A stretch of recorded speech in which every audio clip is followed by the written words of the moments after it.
कमजोर तबकों, मध्यम वर्गीय एवं अन्य मेहनतकश लोगों को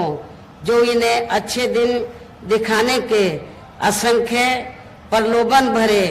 वायदे किए हैं तथा अनेकों हवाई व कागजी गारंटी आदि भी दी है, तो उनका जमीनी हकीकत में अभी तक इन्होंने लगभग 1/4 हिस्सा भी कार्य पूरा नहीं किया है, बल्कि इसके स्थान पर इनका ज्यादातर समय व ताकत भी यहाँ इनके अपने चहेते रहे बड़े बड़े पूंजीपतियों एवं धन्ना सेठों को ही ज्यादा से ज्यादा मालामाल व धनवान आदि बनाने में तथा उन्हें हर स्तर पर छूट देने व बचाने में ही लगी रही है, जिनके अधिकांश आर्थिक सहयोग से ही ये पार्टी व अन्य पार्टियां भी अपना संगठन चलाती हैं तथा चुनाव आदि भी लड़ाती हैं, जिसका काफी कुछ खुलासा बॉन्ड की आई रिपोर्ट से भी हो जाता है।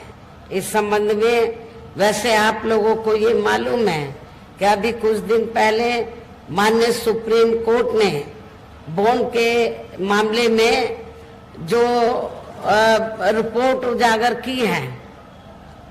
कि किन किन पार्टियों ने बड़े बड़े पूंजीपतियों व धन्ना सेठों से पैसा लिया है, जो ये रिपोर्ट उजागर की है, तो उस रिपोर्ट के उजागर होने के बाद आप लोगों ने देखा होगा कि जितनी भी पार्टियां हैं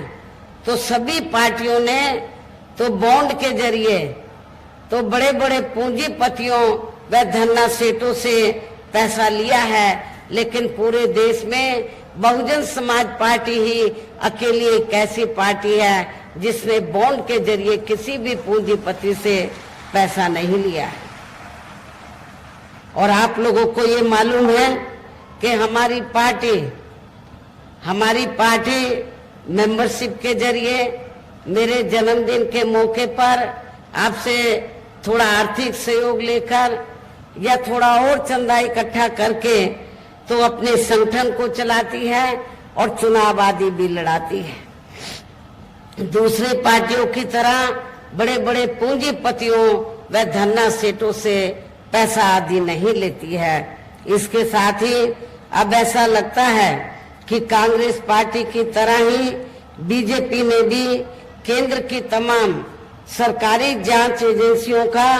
ज्यादातर राजनीतिकरण ही कर दिया है। इसके अलावा देश के किसान वर्ग भी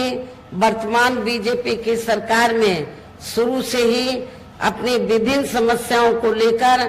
काफी ज्यादा दुखी व परेशान रहे हैं और अभी भी हैं, जबकि यूपी में 4 बार हमारी पार्टी की रही सरकार ने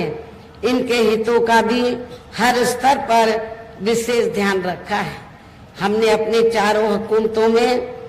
तो चाहे छोटा किसान हो या फिर बड़ा किसान हो, हमने खासकर जो मजला किसान है, छोटा और मजला किसान, तो हमारी पार्टी की सरकार ने किसानों को तो समय से खेती करने के लिए साधन उपलब्ध कराए, सस्ते साधन उपलब्ध कराए और जो भी इनकी फसल हुई उस फसल का भी उचित दाम हमारी पार्टी की सरकार ने अपनी चारों हुकूमतों के दौरान दिया है। इतना ही नहीं बल्कि केंद्र में पूर्व की रही कांग्रेसी सरकार की तरह ही वर्तमान भाजपा सरकार में भी इनकी जातिवादी,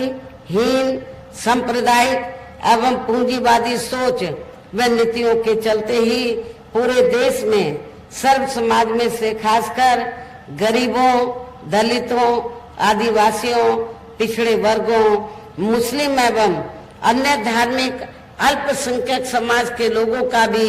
पूर्ण रूप से विकास व उत्थान आदि नहीं हो सका है। और इस संदर्भ में वैसे आप लोगों को ये मालूम है कि पूरे देश में यहाँ दलितों, आदिवासियों एवं अन्य पिछड़े वर्गों का सरकारी नौकरियों में वर्षों से अधूरा पड़ा आरक्षण का कोटा भी अभी तक पूरा नहीं भरा गया है। विशेषकर एससी व एसटी वर्गों के सरकारी कर्मचारियों का पदोन्नति में आरक्षण भी अब काफी हद तक प्रभावहीन ही बना दिया गया है। और जब समाजवादी पार्टी की यहाँ सरकार थी यूपी में, तो समाजवादी पार्टी की सरकार ने तो इसको यूपी स्टेट में बिल्कुल ही खत्म कर दिया था। साथ ही केंद्र व राज्यों में भी विरोधी पार्टियों की रही सरकारों में इन सभी वर्गों को प्राइवेट सेक्टर में आरक्षण दिए जाने की व्यवस्था किए बिना ही इनकी सरकारों के ज्यादातर सरकारी कार्य अब प्राइवेट सेक्टर के जरिए ही इनके बड़े बड़े पूंजीपतियों व धन्ना सेठों आदि को ही दिए जाने के कारण अब इनको पूरे देश में आरक्षण का बहुत कम ही लाभ मिल पा रहा है। इसी प्रकार इनका अन्य और मामलों में भी शोषण व उत्पीड़न आदि होना अभी तक भी बंद नहीं हुआ है। इनके साथ साथ मुस्लिम व अन्य धार्मिक अल्पसंख्यक समाज के लोगों की भी हालत हर स्तर पर यह काफी ज्यादा खराब व दयनीय बनी हुई है। इतना ही नहीं बल्कि पिछले कुछ वर्षों से केंद्र व अधिकांश राज्यों में भी बीजेपी व आरएसएस की सरकारों के चलते हुए अब इनका विकास व उत्थान आदि होना भी काफी हद तक बंद सही हो गया है। आए दिन इन पर खासकर धर्म व हिंदुत्व की आड़ में हो रही जुर्म जाति भी यह काफी ज्यादा चरम सीमा पर पहुंच चुकी है। इनके साथ साथ अपर कास्ट समाज में से विशेषकर गरीब लोगों की भी हालत हमें कोई खास अच्छी नजर नहीं आती है। आप लोगों को मालूम है कि गरीब लोगों के साथ साथ तो अपर कास्ट समाज में से जो ब्राह्मण समाज है तो उनकी हालत सपा सरकार में भी काफी ज्यादा खराब थी और वर्तमान बीजेपी की सरकार में भी काफी ज्यादा खराब है। इनकी गलत कृषि नीतियों के कारण किसान वर्ग भी आए दिन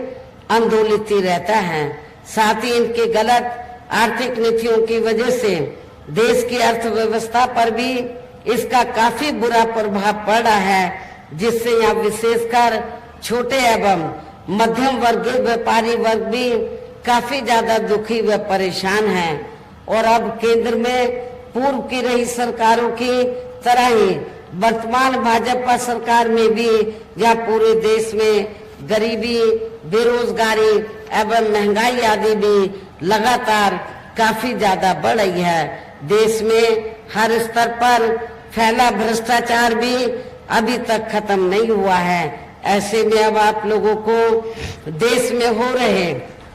लोकसभा आम चुनाव में कांग्रेस, बीजेपी व इनकी सहयोगी पार्टियों को भी केंद्र की सत्ता में आने से जरूर रोकना है। जिनकी गलत नीतियों व गलत कार्य प्रणाली आदि को आप लोग काफी आजमा भी चुके हैं। ऐसी स्थिति में अब ये विरोधी पार्टियां इस चुनाव में भी किस्म किस्म के साम, दाम, दंड भेद आदि अनेकों हथकंडे इस्तेमाल करके केंद्र की सत्ता में आने की पूरी कोशिश में लगी हैं, जिनसे अपनी पार्टी के लोगों को हर स्तर पर काफी ज्यादा सावधान रहना है। और इस मामले में विरोधी पार्टियां अपने अपने पक्ष में हवा बनाने के लिए खासकर मीडिया, ओपिनियन पोल व सर्वे आदि का जो बड़े पैमाने पर इस्तेमाल कर रही हैं, तो उनसे भी अपनी पार्टी के लोगों को बिल्कुल भी गुमराह नहीं होना है। इसके साथ ही विरोधी पार्टियों के विभिन्न रूपों में जारी किए गए इनके हवाई व प्रलोभन भरे चुनावी घोषणा पत्रों एवं वायदों आदि के बहकावे में भी अपनी पार्टी के लोगों को कतई भी नहीं आना है। जिन्हें ये पार्टियां सरकार बनने के बाद ज्यादातर अमल में नहीं लाती हैं और अब जिन पर से देश की जनता का अधिकांश विश्वास ही उठ गया है। यही खास वजह है कि हमारी पार्टी किसी भी चुनाव में अपनी पार्टी का कोई भी चुनावी घोषणा पत्र आदि जारी नहीं करती है। वैसे भी हमारी पार्टी किसी भी मामले में कहने में बहुत कम बल्कि कार्य करके दिखाने में ही ज्यादा विश्वास रखती है। और इस बात का सबसे बड़ा सबूत ये है कि उत्तर प्रदेश में 4 बार हमारी पार्टी के नेतृत्व में रही सरकार ने चुनाव में अपनी पार्टी के बिना कोई जारी किए गए चुनावी घोषणा पत्र के ही प्रदेश व आम जनहित में काफी ऐतिहासिक कार्य करके दिखाए हैं। जबकि इस मामले में हमारी पार्टी का ये कहना है कि यदि इन पार्टियों के स्थान पर केंद्र में हमें अपनी पार्टी की सरकार बनाने का मौका मिलता है तो तब फिर हमारी पार्टी की बनी सरकार केंद्र में यहाँ अब तक की रही सभी विरोधी पार्टियों की सरकारों की तरह केवल हवाई व कागजी कार्य आदि नहीं करेगी, बल्कि उत्तर प्रदेश की तरह ही जमीनी हकीकत में ठोस कार्य करके दिखाएगी। और इस संदर्भ में खासकर मैं ये कहना चाहूंगी, केंद्र द्वारा देश में पिछले कुछ समय से अति गरीब परिवारों को अस्थायी तौर पर फ्री में जो थोड़ी सी खाद्य सामग्री, राशन आदि दिया जा रहा है, तो उससे इनका स्थायी तौर पर भला होने वाला नहीं है। आप लोगों को मालूम है कि पिछले कुछ वर्षों से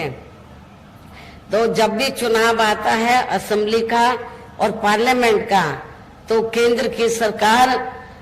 जो गरीब लोग हैं तो इनको फ्री में राशन देने की बात करती है, थोड़ा घना राशन दे देती है। लेकिन इसके बदले में जब इलेक्शन होता है तो भारतीय जनता पार्टी और आरएसएस के लोग करते क्या हैं, गांव-गांव में जाते हैं और गांव-गांव में जाकर जो हमारे गरीब लोग हैं, सर्व समाज में से जो गरीब लोग हैं, उनको ये कहते हैं कि देखो बीजेपी ने, श्री नरेंद्र मोदी जी ने आपको फ्री में राशन दिया है, आपने बीजेपी व श्री नरेंद्र मोदी का नमक खाया है, इसको आपको बीजेपी को वोट देकर जरूर अदा करना चाहिए। लेकिन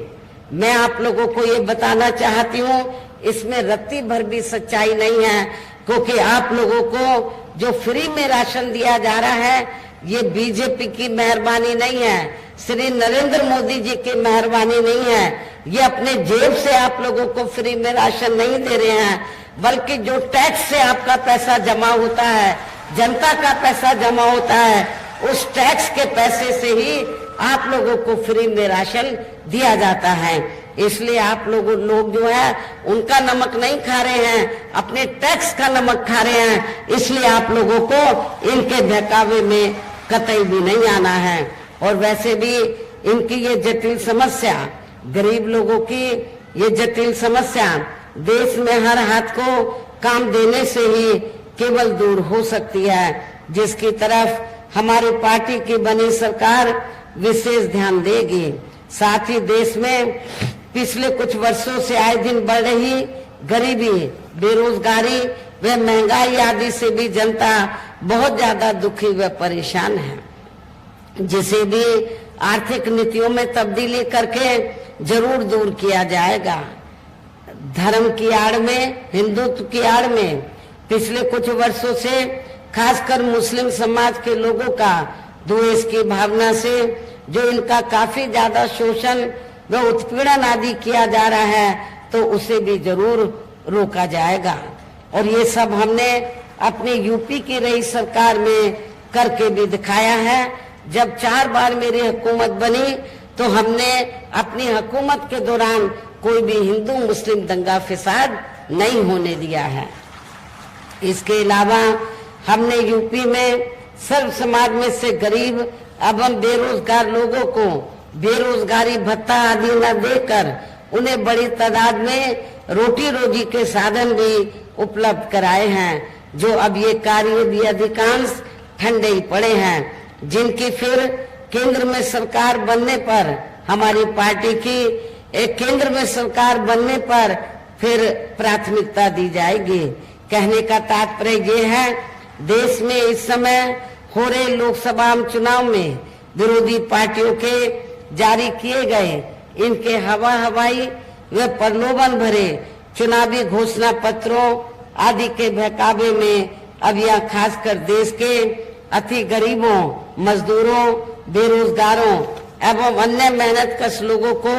बिल्कुल भी नहीं आना है और अब इन्हें ऐसे सभी विरोधी पार्टियों को हर हालत में केंद्र की सत्ता में आने से जरूर रोकना है, जिनकी कथनी व करनी में काफी अंतर रहा है तथा जिन्हें ये लोग बरसों से आजमा भी चुके हैं। ऐसे में अब मेरा यही कहना है कि आप लोगों को अपने खुद के व अपने प्रदेश एवं देश के भी हित में अपने वोटों को यहाँ कांग्रेस, बीजेपी व अन्य विरोधी पार्टियों को न देकर केवल अपने एकमात्र हितैषी पार्टी बहुजन समाज पार्टी को ही देना है। जो ये पार्टी उत्तर प्रदेश की तरह ही केंद्र में भी अपनी पार्टी की सरकार बनने पर फिर पूरे देश में यहाँ अपनी पार्टी के सर्वजन हिताय व सर्वजन सुखाय की नीतियों पर आधारित ये सरकार चलाएगी। इसके साथ साथ केंद्र से जुड़ी आपके क्षेत्र की जो भी यहाँ स्थानीय समस्याएं होंगी तो उन्हें भी फिर दूर करने का हर संभव पूरा प्रयास किया जाएगा। साथ ही यहाँ गरीबों, मजदूरों, बेरोजगारों, कर्मचारियों, किसानों, छोटे व्यापारियों एवं अन्य मेहनतकश लोगों के हितों का भी विशेष ध्यान रखा जाएगा। सर्व समाज में से खासकर गरीबों, दलितों, आदिवासियों, पिछड़े वर्गों, मुस्लिम व अन्य धार्मिक अल्पसंख्यक समाज के लोगों के विकास एवं उत्थान के साथ साथ हर स्तर पर इनकी सुरक्षा आदि के लिए भी सख्त कदम उठाए जाएंगे और तभी फिर यहाँ वास्तव में अपने देश के महान संतों, गुरुओं व महापुरुषों में भी विशेषकर महात्मा ज्योतिराव फूले, श्री छत्रपति शाहू जी महाराज, श्री नारायण गुरु, बाबा साहब डॉक्टर भीमराव अंबेडकर एवं मान्यवर श्री कांशीराम जी का अधूरा रहा सपना जरूर साकार हो सकता है, जिनको यूपी में हमारी पार्टी की रही सरकार द्वारा हर स्तर पर पूरा आदर सम्मान दिया गया है। इन्हीं खास बातों के साथ ही अब मेरा देश व आपके स्टेट के भी हित में, आपके क्षेत्र के भी हित में यही कहना है कि हमारी पार्टी ने या जिनको भी लोकसभा के लिए चुनाव के मैदान में उतारा है, जो आपके सामने मंच पर मौजूद भी हैं, तो उन्हें आपको जरूर, आप लोगों को जरूर कामयाब बनाना है, जिसके लिए यहाँ पार्टी के सभी स्तर के छोटे बड़े पदाधिकारी एवं कार्यकर्तागण आदि पूरे जी जान से लगे हैं। और अब अंत में मेरा यही कहना है कि आप लोगों को वोट पड़ने वाले दिन यहाँ बीएसपी के अपने सभी लोकसभा उम्मीदवारों को, आपके क्षेत्र के बीएसपी के अपने सभी लोकसभा उम्मीदवारों को अर्थात श्रावस्ती लोकसभा की सीट से हमने श्री मुईउद्दीन अहमद खान उर्फ हाजी दद्दन खान को हमने चुनाव के मैदान में उतारा है। आप लोगों को ये मालूम है कि यहाँ पर मुस्लिम आबादी काफी ज्यादा है। दलितों के साथ साथ यदि मुस्लिम समाज के लोग अपना वोट नहीं बांटते हैं, एक तरफा बीएसपी के कैंडिडेट को दे देते हैं, तो दलित और पिछड़ों के साथ तो मैं आपको दावे के साथ कह सकती हूँ कि इनको कोई चुनाव जीतने से रोक नहीं सकता है। ये अच्छे वोटों के अंतर से जरूर चुनाव जीतेंगे। बहराइच जो सुरक्षित लोकसभा की सीट है, शुल्क कास्ट में विभिन्न जातियां हैं, हमने यहाँ से श्री ब्रजेश कुमार सोनकर को चुनाव के मैदान में उतारा है। ये पढ़े लिखे आपके साथी हैं, इनको भी आपको कामयाब बनाना है। कैसरगंज लोकसभा की सीट से अपर कास्ट समाज में से खासकर ब्राह्मण समाज से हमने श्री नरेंद्र पांडे को अपना प्रत्याशी बनाया है। गोंडा लोकसभा की सीट से हमने श्री सौरभ कुमार मिश्रा को चुनाव के मैदान में उतारा है। इनकी भी आबादी कैसरगंज गोंडा में ब्राह्मण समाज की आबादी काफी ज्यादा है। यदि ब्राह्मण समाज के लोग अपना वोट बांटने की बजाय बीएसपी के अपने उम्मीदवारों को दे देते हैं, तो तो फिर ये भी जरूर कामयाब होंगे। आपके इस देवी पाठन मंडल में विधानसभा गैसड़ी में बाई इलेक्शन हो रहा है, तो इस बाई इलेक्शन में हमने मोहम्मद हारिस खान को चुनाव के मैदान में उतारा है। मेरी आप लोगों से पुरजोर अपील है, आप लोगों से यही कहना है कि आप लोगों को वोट पड़ने वाले दिन यहाँ अपनी पार्टी के सभी लोकसभा उम्मीदवारों को बाई इलेक्शन में जो विधानसभा का चुनाव लड़े उनको भी अपनी पार्टी के हाथी चुनाव चिन्ह के सामने वाले बटन को दबाकर इन सभी प्रत्याशियों को जरूर कामयाब बनाना है। इनको रिकॉर्ड तोड़ वोटों के अंतर से जरूर जिताकर भेजना है। इस खास अपील के साथ ही अब मैं अपनी बात यही समाप्त करती हूँ। जय भीम, जय भारत। बहुजन समाज पार्टी जिंदाबाद, बहुजन समाज पार्टी जिंदाबाद।